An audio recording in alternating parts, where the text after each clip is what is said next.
ঝাৰখণ্ডৰ যেতিয়া ইলেকশ্যন হৈ আছিলে তেতিয়া দুগৰাকী মহিলাক মোৰ অফিচলৈকে পঠিওৱা হৈছিলে আৰু মোৰ লগত তেওঁলোকে অলপ বেলেগ ধৰণে কথা পতাৰ চেষ্টা কৰিছিলে।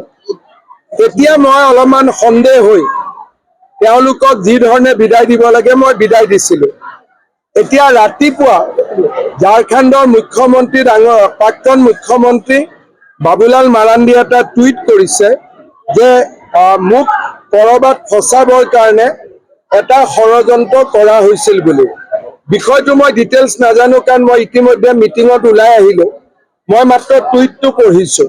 ৰাতি মই বাবুলাল মাৰাণ্ডীৰ লগত কথা পাতিম, তেতিয়া মই গোটেই কথাখিনি গম পাম। মই নাভাবোঁ কাৰো লগতো মোৰ ব্যক্তিগত শত্ৰুতা নাই, হ'লে যদি পলিটিকেল হ'ব বেলেগ কথাই একো নাই।